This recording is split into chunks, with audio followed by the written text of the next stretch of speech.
안녕하세요. 반갑습니다. 위성 제프입니다. 오랜만에 인사드립니다. 영상은 올리고 있지 않았지만 멘토링은 꾸준히 하고 있습니다. 이메일이나 오픈 카카오톡으로 멘토링 의뢰로 연락 주시는 분들에게는 모두 답변을 드리고 있었습니다. 제가 오랜만에 영상으로 찾아온 이유는 제가 작년에 면접관을 하면서 느꼈던 점을 남기기 위해서입니다. 올해는 면접관을 하지 않았고 1년 전 마지막으로 면접관을 하였기 때문에 정보 전달에 있어서 어느 정도 그 텀이 필요하다고 생각했습니다. 조회수를 목적으로 제가 면접관으로 있는 동안 면접관 후기를 바로 올려버리면 더욱더 생생한 기억으로 영상을 만들고 누군가에게는 운 좋게 영상을 보고 합격에 가까워질 수 있었을 것입니다. 그래도 1년 정도 지나고 나서 이제 누군가에게는 이제 도움이 될 것 같아서 영상을 제작하였습니다. 제가 면접관으로 있는 동안 중요하다고 생각되는 점, 그 다음에 그동안 제가 생각하고 있었던 면접 팁이 바뀌게 된 것으로 1, 2부로 나누어 영상을 제작하겠습니다. 자, 이번 편은 1부입니다. 면접에서 중요한 것부터 시작할 것입니다. 면접 첫 시간, 첫 15분이 굉장히 중요합니다. 그리고 면접 분위기 중요하고 면접 질문과 답변 중요하고 면접 순서도 꽤나 중요한데 면접 순서는 여러분이 컨트롤할 수가 없습니다. 이거는 면접관도 컨트롤을 할 수 없습니다. 인사과에서 그냥 스케줄표를 만들어서 저희에게 줍니다. 그런데 이전 사람하고 비교가 됩니다. 이전 사람이 너무 잘하고 아니면 이전 사람이 너무 못하면 그 다음 사람에게 영향이 굉장히 큽니다. 계속 비교가 됩니다. 예를 들어서 이런 적도 있습니다. 첫 번째 면접자가 너무 잘해서 끝날 때까지 그 면접자랑과 계속 비교하는 경우가 있었습니다. 자, 그럼 이제는 여러분이 컨트롤할 수 있는 첫 번째, 면접 첫 15분입니다. 사실 면접 시간은 30분 정도 평균 주어지지만 대부분 첫 15분에 합격, 불합격이 결정이 됩니다. 첫 질문은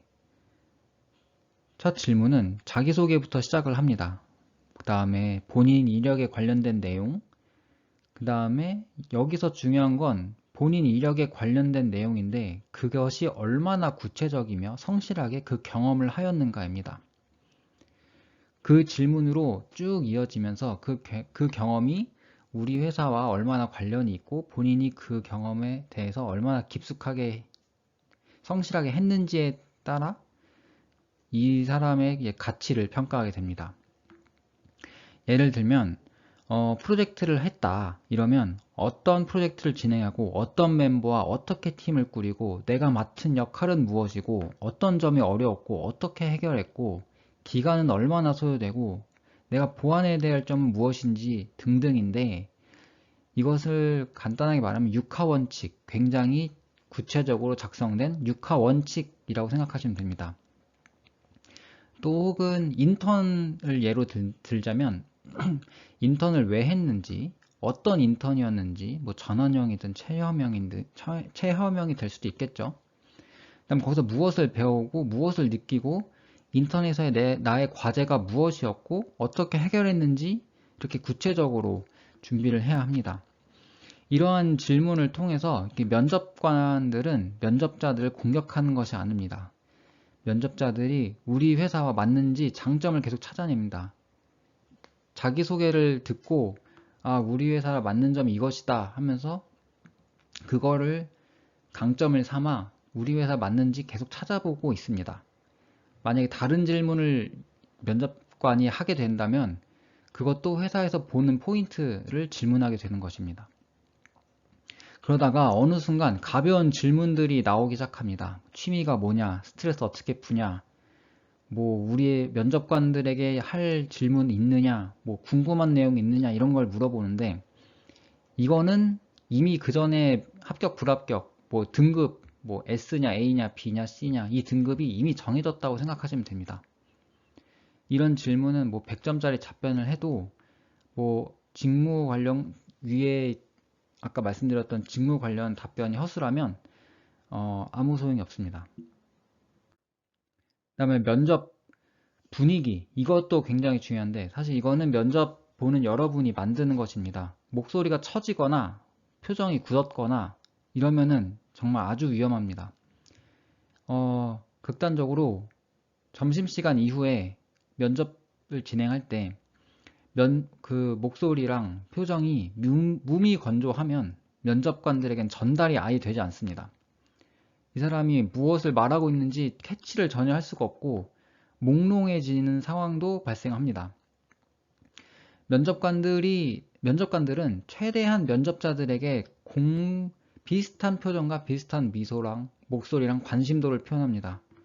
하루에도 10명 이상을 면접을 하는데 오히려 같은 표현을 하고 같은 표현을 하는 게 오히려 면접관들에게 더 편합니다. 그래서 누구 아는 사람 왔다 뭐 이런 거 아는 사람 올 경우는 없지만 그냥 누구에게도 다 똑같이 대하는데 여기서 면접자가 전달력을 더 좋은 전달력으로 면접에 임하면 생각보다 플러스 요인이 됩니다. 그다음 면접 질문, 아까 말씀드렸던 첫 15분에 나온 질문들인데 자기소개, 본인 이력에 관련된 내용, 얼마나 구체적이며 성실한 경험을 했는가. 그 다음에 질문에 큰 틀이 존재합니다. 인재상과 관련된 질문들이 계속 나와요. 첫 15분에. 근데 어차피 여러분은 여러분의 경험을 조합해서 얼마나 성실하게 내가 이 경험을 했는가 이걸 녹이시면 됩니다. 각 개개인마다 면접 질문이 다르죠. 왜냐면은 여러분의 경험이 다 다르기 때문입니다. 그래서 회사의 인재상은 예를 들어 ABC라면 ABC를 도출해낼 수 있는 관련된 질문을 하게 됩니다. 이 질문을 캐치해서 답변을 하는 것이 굉장히 중요합니다. 그 다음에 직무검사가 중요할까, 임성검사가 중요할까 생각을 해보면은 제 경험상 직무검사가 더 가중치가 있습니다. 뭐 회사마다 다르지만 제 경험에는 직무검사가 더 중요했다. 보통 10명 면접을 보면 S는 한두 명, A는 뭐 두세 명, 나머지는 B, 뭐 C는 거의 주지 않습니다. 왜냐하면 거의 S나 A 등급에서 뽑을 거기 때문에 B나 C는 그렇게 중요하지 않습니다. 그런데 이런 경우가 있었어요. 직무에서 S를 받았고 인성에서 B를 받았는데 합격을 했다. 직무가 굉장히 유리했습니다. 작년 저희 회사에서 진행을 했을 때.